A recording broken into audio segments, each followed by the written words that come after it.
Welcome to another edition of Exotic Gardening UK, Yorkshire Kris Weekly.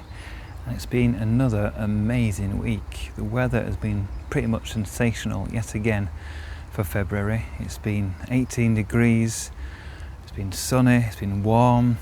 We've had no cold nights, no fog, only a little bit of rain. Absolutely amazing. It's more like a May week rather than a February week. And it's meant everything, like I mentioned last week, is really starting to grow now. So the colocasia are starting to grow in the ground, Tetrapanax pushing out more leaves, Burrata, they're really starting to move, and the tree ferns are looking like they might start moving a bit early. And also things like the Burrata as well, that's stirring and wanting to move. And quite a lot of people are concerned who haven't grown these plants for quite many years that they might kill off these plants because they're going to start growing early. That won't happen. Things like the colocasias and the Burrata and the Burratas, if they push out leaves early and we get late frost, yes, it will kill the early leaves, but there'll be plenty more growth behind that. We're not going to get a long extended, really cold period, I wouldn't imagine. Now, in February, definitely not, and March, it could still get cold, but it shouldn't get killer cold, fingers crossed. But it is worth reminding that last year, obviously, the cold weather hadn't quite arrived yet. It was March the 1st when we got the beast from the east, and then we had snow right up until mid-March last year, and everything was covered, everything was frozen solid for a while in March. So it could turn, but hopefully it won't. So coming up in this week's episode, we're going to be planting a loquat tree.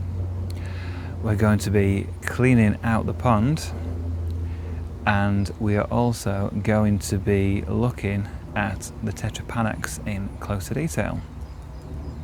As it's winter, we can have a closer look at the structure of the rice paper plant, which is Tetrapanax papyrifera rex. As you can see on my largest one here, we've got a very corky old trunk now, and it's separated into 3 main stems. Now the major stem, the one that's growing the most vigorously, is the one closest to me here.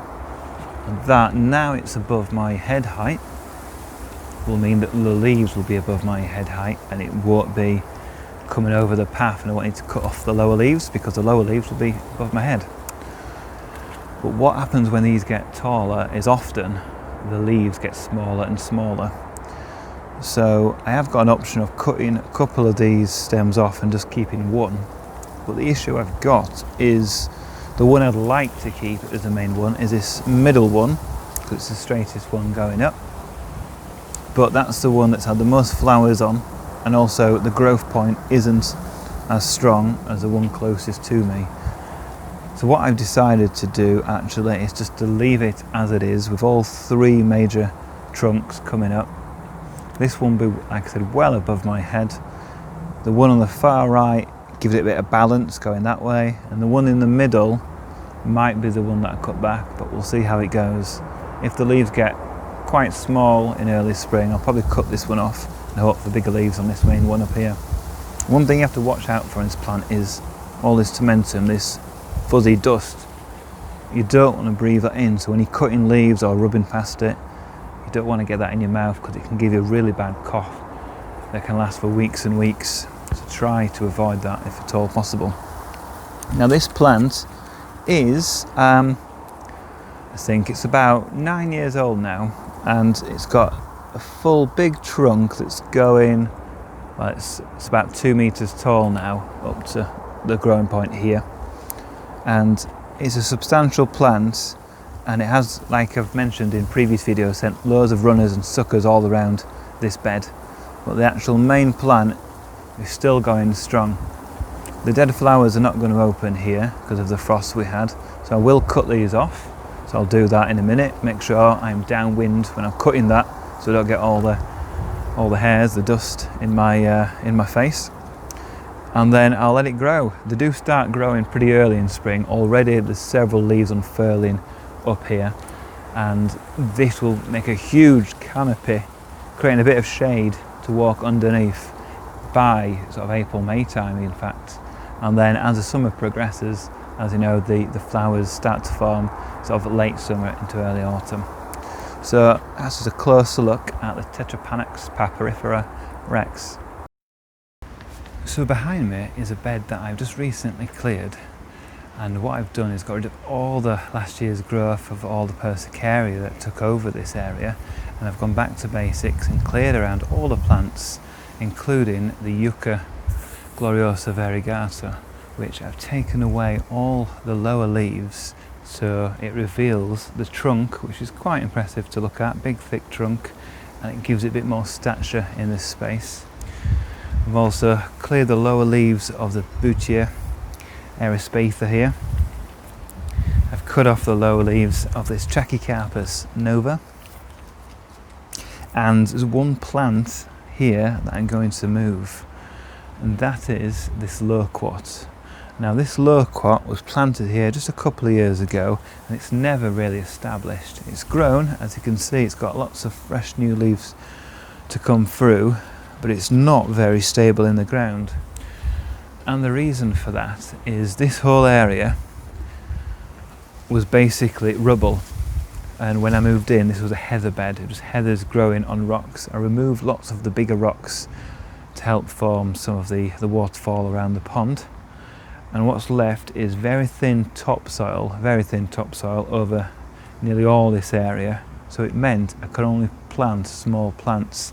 So the bamboo and the Trachycarpus were in small, like 1 or 2 litre, 3 litre pots. Just managed to get holes big enough to plant them, and then it's just literally rock and rubble, and I think it was a bit of a soak away, this area. And it's meant this loquat tree has never really established because it's not got much soil and goodness to get its roots into. Whereas the palm doesn't seem to be affected, that is really solid in the ground. Obviously the yucca likes this, and the bamboo surprisingly looks pretty good as well. Where the butia is, there was a bit more depth, so I did manage to get a bit of a bigger planting hole, and that's established, pretty slow growing, but it's looking okay. So what I've decided to do is dig up the loquat and move it to a shadier part of the garden where it will grow larger, luscious leaves.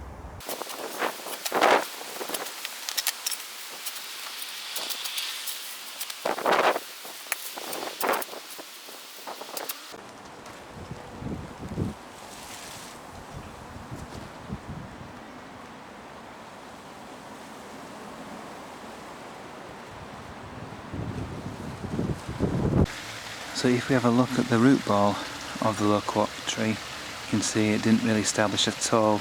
There's lots of new growth on here, lots of new roots, but the size of the root ball is not much bigger than when I planted it a couple of years ago. So we're going to plant that in a new planting hole over here, which I have dug quite large, and then I've put in lots of compost, and it's got a bit of manure and new topsoil in this area as well. But the ground here is extremely dry, even though it's in winter. So I'm going to give this a big soak here first before I plant it. So this is the new planting position for the loquat tree. I suppose I should explain why is there a hole, this gap here in my bamboo hedge. So all these are found GC robusta, and it goes down here for over 10 metres, another 5-6 metres that way. And there's a gap here, and that is because when I planted all the bamboos, there was one pot of bamboo which came from a different nursery to the rest. It was meant to be robusta, and obviously it wasn't. It was morellii, and it was a very weak growing plant, and it basically just withered away and died, outcompeted by the other much stronger robusta bamboos and from all the conifers behind. This ground is extremely dry, especially in summer, because of the conifers. So it's really great that the bamboos have done so well, but obviously the weak one didn't, so that's why there's a gap. Anyway, I've put lots of compost in this planting hole. I've put lots of water in here now to give it a start before I plant the loquat tree. And This area has been used as a dumping ground the last couple of years. Every time I've had bonfires, all the big wooden ashes have gone over here. I've had clay on here, so it's a bit mounded up around the back. But that's okay, 'cause I'm going to plant a bit forward, so I'm about 50-60 centimetres away from the fence here. So I'm just going to position the Loquat tree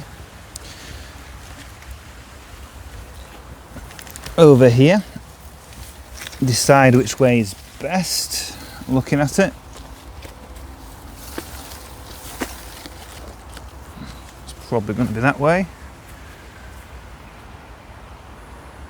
Yeah, I'm happy with that.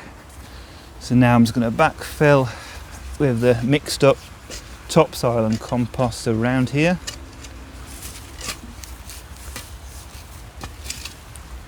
I'm going to firm that in as I go, just a bit gentle at first. And then just carry on, not going too high, don't want to go above the level of where it was growing in the ground over there. And just firm that in with my hands around the edges. And like I said, there's a little bit of a slope here, but that's because I don't want to disturb all that rubbish, clay and ashes at the back. And I think it should do well in this spot, mainly because it's in shade now, quite a lot of shade. It gets lots of morning sun, but in the middle of the day it's in full shade, which would be great for the Loquat tree because it'll grow bigger, deeper, darker green leaves.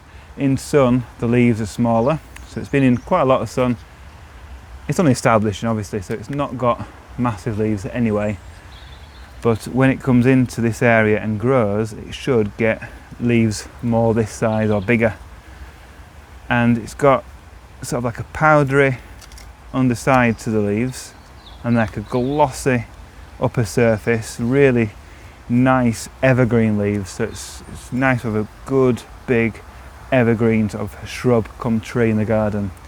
It's called a loquat because, as you can see on the label, they are nice orange fruits that you can eat, meant to be really nice, but it's extremely rare for them to ripen in the UK. Even in the really hot summer of 2018, I didn't see many people picking loquat fruits from their trees, even in London. I know some did fruit, but I don't think many actually ripened. Anyway, even though it doesn't fruit up here in Yorkshire, it's got these fantastic leaves that should get better with age.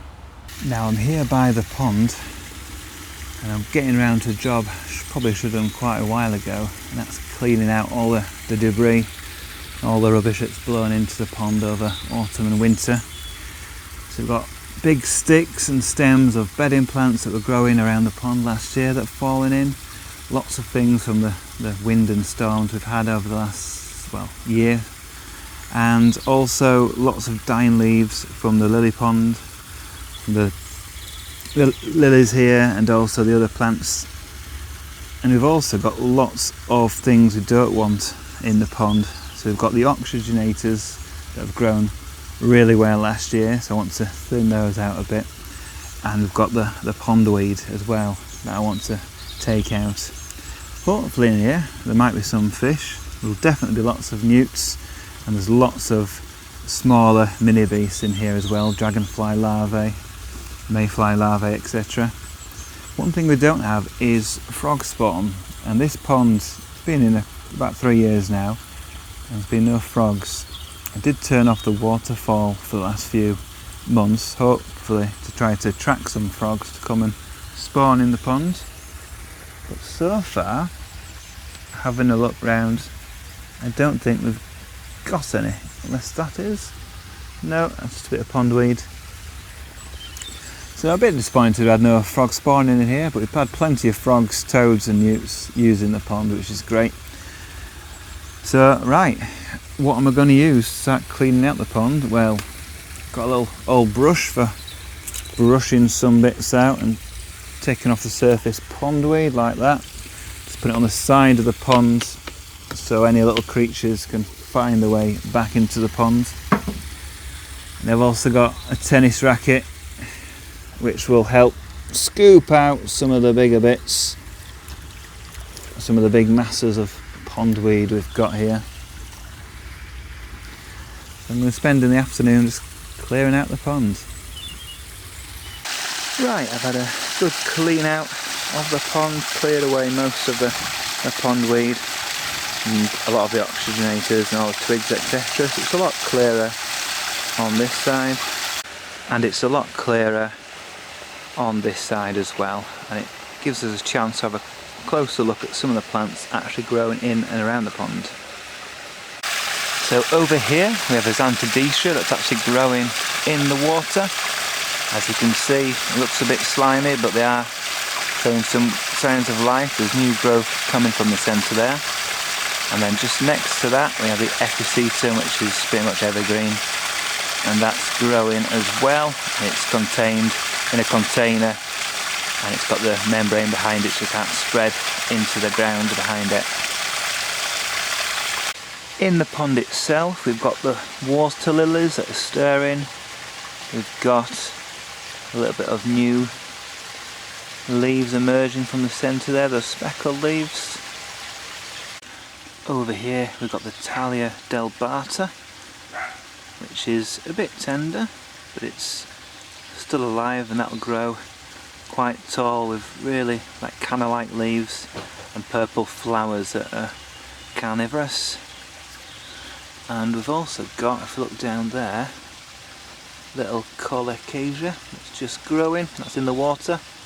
That's colocasia pink china, as well as some nice pink reeds coming through by the side of it as well.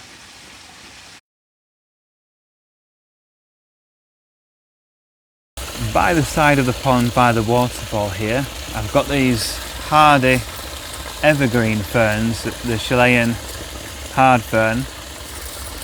This is Obliquium chilense, and a lot of the leaves are still looking pretty good, so they're still green. They're very hard, these leaves, but a lot have died off. So I've just gone round with my secateurs and just cut off all the damage and dead leaves. I'm just going to remove them. And I can see down here there's lots of new growth. There's some new fronds unfurling down here, and if we look at one of the bigger ones like this plant over here, again lots of new crosias like the tree ferns to unfurl over the next few weeks and months. Thanks for watching this edition of Exotic Gardening UK, Yorkshire Kris Weekly. Join me next week where I'll be doing more in the garden.